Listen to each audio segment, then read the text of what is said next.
Oh, mon lien avec Rousseau, c'est un lien qui est à la fois récent, qui est professionnel et qui est absolument passionnant, puisqu'en janvier dernier, la région Rhône-Alpes m'a chargée de coordonner le projet tricentenaire de sa naissance en Rhône-Alpes, mais de le coordonner en collaboration avec la ville de Genève, d'où ma présence dans les murs, j'allais dire, de cette ville, en tous les cas sur son territoire.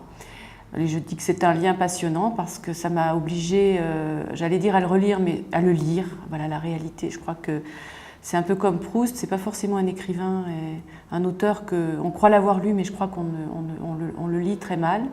Et ça m'a, cette obligation, j'allais dire, a rendu cette mission extrêmement passionnante.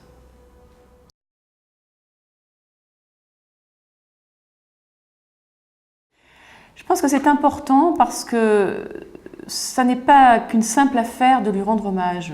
Il y a ça, il y a rappeler qui est Rousseau. Mais au fond, je trouve que c'est un homme, c'est un penseur politique, c'est un philosophe, c'est un écrivain d'une très très grande modernité.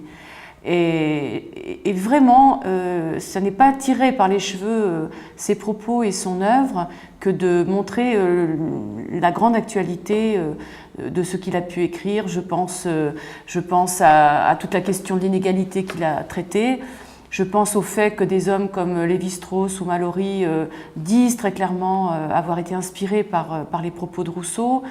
Je pense évidemment à ses points de vue théoriques sur la pédagogie, même si lui-même n'a pas été un très grand précepteur, sur le fait qu'il a animé des débats en plein XXe siècle, enfin les débats, des questions pédagogiques.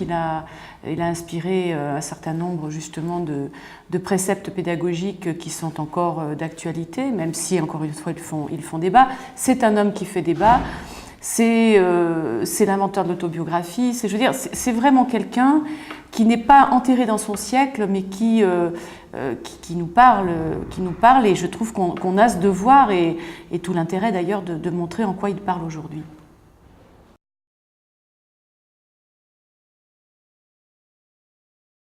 Bien sans doute un peu tout ce que je viens de dire, c'est-à-dire toutes ces ouvertures intellectuelles, et puis peut-être sans doute ce qui m'intéresse le plus, c'est cette capacité presque psychanalytique à l'introspection. Je ne suis pas sûre que ça ait été très courant jusqu'à l'époque de Rousseau. Et puis cette puissance, cette fulgurance intellectuelle qu'il a dans et grâce à la nature. Je trouve ça...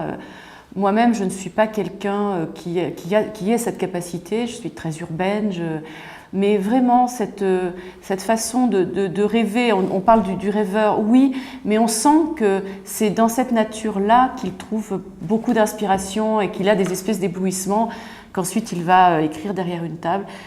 Je trouve cette forme-là de développement de la pensée assez formidable.